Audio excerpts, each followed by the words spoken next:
O @HenriqueEnem colocou a seguinte pergunta sobre eletrização por contato, né? Ele falou assim: em eletrização por contato, como eu envolvo os raios junto com as cargas? Bem, Henrique, é muito importante você saber, Henrique, que no primeiro momento você tem que saber eletrização por contato de cargas idênticas. O que seria eletrização por contato de cargas idênticas?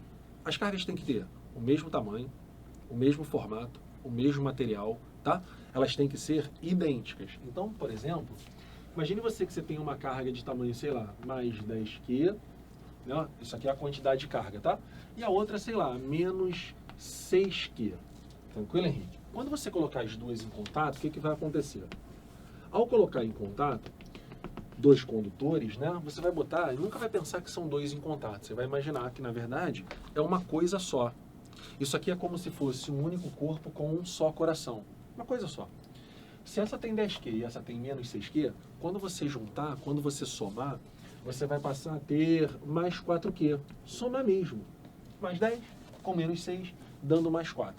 E como as cargas são idênticas, tem o mesmo formato, o mesmo material, esse mais 4 vai se distribuir por igual na superfície do corpo.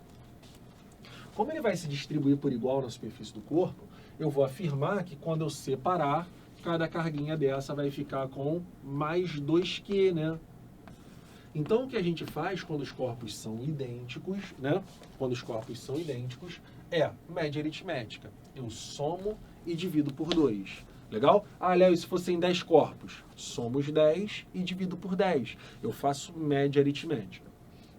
Quando as cargas forem diferentes, raios diferentes, que é a pergunta do Henrique, aí você vai ter que partir para o condutor em equilíbrio eletrostático. Quando a gente fala de condutor em equilíbrio eletrostático, a gente fala de um corpo condutor em que dentro dele o potencial elétrico é constante. Ou seja, imagine que esse cara aqui esteja carregado negativamente, tá? Num condutor em equilíbrio eletrostático, quando a carga está no corpo, né, ela se acumula, se aglomera sempre na superfície. Então eles vão se repelir, vão atingir a superfície, não tem mais para onde ir, ela vai ficar assim, acumulada ali naquela superfície. Agora, para efeito de cálculo, o que a gente faz? Para calcular, a gente concentra toda essa carga. Para cálculo, a gente concentra toda essa carga no centro da esfera. Então, vamos pensar que a carga está aqui. O que eu tenho que saber? O potencial no interior, quando eu boto V, eu estou falando de potencial, tá? No interior, é igual ao potencial da superfície. Como é que eu calculo o potencial? Eu faço KQ sobre D. Não é isso? KQ sobre D.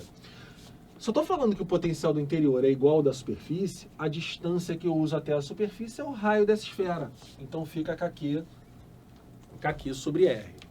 Vou dar um exemplo, tá? Vamos dizer que essa esfera tenha raio 10 centímetros. Então vamos dizer que o raio seja 10 centímetros. O que eu estou dizendo é que para o raio igual a 1, raio igual a 2, distância igual a 3, igual a 4, igual a 5, igual a 6, até 10, todos os potenciais são iguais, constantes, e calculado como KQ sobre o raio valendo 10, que passando para metro seria 0,1. Então, é importante saber que no interior de um condutor em equilíbrio eletrostático, o potencial é igual ao da superfície. Legal? Isso é muito importante. Agora, quando você colocar em contato, o que você deveria calcular? Se as esferas tiverem raios diferentes, né?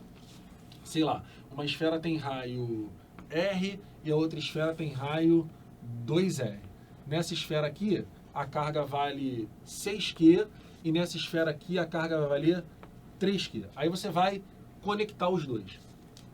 O que você vai fazer? Você vai calcular o potencial comum. Você vai fazer com que no final o potencial de 1 seja igual ao potencial de 2. É isso que você vai fazer, tá? E aí lembrando que a carga de 1, né?